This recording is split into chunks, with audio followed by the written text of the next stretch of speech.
Ayan, what's up dribblers at mga shooters? Kamusta? Kamusta po kayo? Barangay Ginebra San Miguel umangat na nga po sa series nila ng Meralco 3-2. At Coach Team Cone ng Barangay Ginebra San Miguel ayaw na nga pong paabuti ng Game 7 at ayaw nang maglaro dyan sa Batangas City. Tara, sama-sama po nating alamin at pag-usapan yan kung bakit. Matapos po akong maglambing ng isang like, share, comment down below and don't forget to subscribe and hit that notification bell button para updated po tayo sa ating mga video. Ang Barangay Ginebra San Miguel ay nagatid nga po ng isang mahusay na fourth quarter ending at isang matikas na laro mula sa kanilang top scorer, ang The Bulldozer na si Christian Stan Hardinger. Kumayod po ang Barangay Ginebra San Miguel mula sa kanilang 15-point deficit upang makuha ang 3-2 lead sa kanilang best of 7 series semifinals kontra sa Meralco Bulls diyan sa loob ng Mall of Asia Arena. Pinangunahan nga po ni Christian Stan Hardinger na kumamada ng 34 points, 10 rebound, 9 assists at sa darating nga pong Wednesday, this coming Wednesday mga shooters, ay may chance na po ang Barangay Ginebra San Miguel na tapusin ang kanilang series para subukan naman ang kanilang sister team na San Miguel Beermen na katapatin. Ito pong bakbakan ng Barangay Ginebra San Miguel ngayon pong Wednesday dyan po sa loob ng Smart Araneta Coliseum. Pero bago nga po ang bakbakan na yan, ay nagbigay po ng pahayag si Coach Team Cone sa pagkuha nila ng 3-2 lead kontra sa matagal na nilang rival team na Meralco Bulls. Narito po si Coach Team Cone sa ulat ni Tennyson Ray Dalupang ng Inquirer. Mukhang maganda at maayos ang inilaro namin ngayon.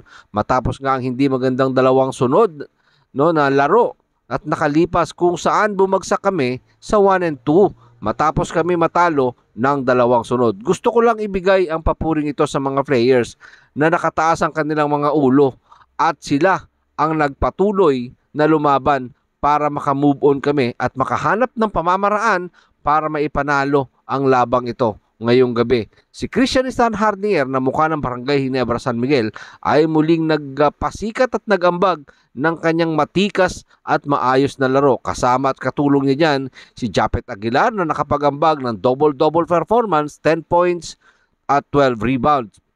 Si Maverick Kahamnisi na nalimitahan sa 7-point last game 4 ay ngayon nga ay nakapag-ambag ng maayos na 13 points. Off the bench pa yan si Maverick Kahamnisi.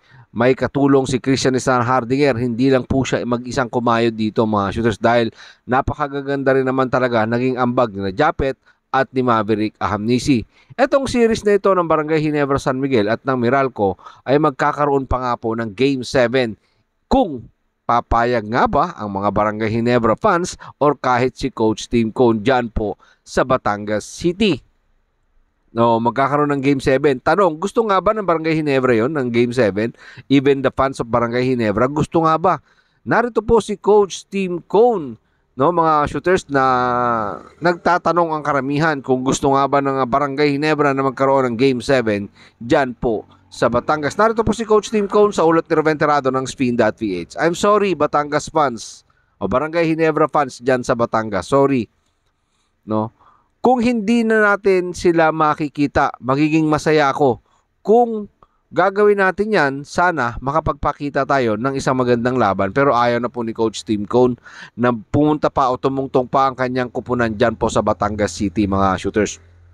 Dahil gusto ni Coach Team Cone, this coming Wednesday ay tapusin na ang kanilang bakbakan sa Game 6 dyan sa loob ng Smart Araneta Coliseum. Pero ang tanong syempre, papayag ba si Coach Luigi Trillo? Papayag ba ang organisasyon ng Meralco Bulls na tapusin na lang ng ganun-ganon ng Barangay Ginebra ang kanilang bakbakan this coming Wednesday? Gusto syempre ng Meralco Bulls na maitulak ang do or die Game 7 dyan sa Batangas City. Pero si Coach Team Cone, ayaw na po niya yan. Ayaw na po ni Coach Team Cone. Papayag nga ba itong si Coach Minad, Coach Luigi Trillo, Anjo Karam, Chris Newsome, Alain Maliksi at etong si Cliff Huds ng Meralco Bulls? Papayag ba sila na ganun-ganun na lang kukunin ng Barangay Ginebra yung Game 6 mga shooters? Siyempre, inaasahan natin na matikas ang ipapakitang depensa, malakas na opensa ang ipaparamdam ng Meralco Bulls. Siyempre, mangunguriente sila rito para naman maitablangan nila yung game 6 mga shooters at maitulak ang do or die game dyan po sa loob ng Batangas City mga shooters pero siyempre aasahan natin meron na naman panibagong adjustment na gagawin dito ang batikang coach na si Coach Tim Cone at tatapatan naman siyempre ni Coach Minad at ni Coach Luigi Trillo ng Meralco ang mga adjustment na gagawin ni Coach Tim Cone para again maitulak nila ang do or die game 7 dyan sa Batangas City.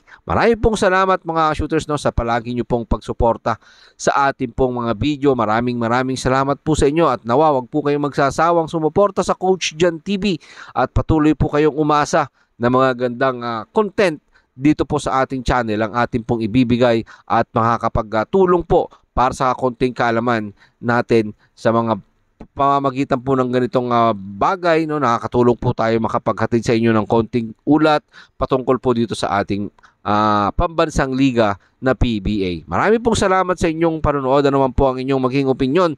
Pag-usapan po natin yan dyan sa comment section. Ingat and God bless everyone. Adjourn.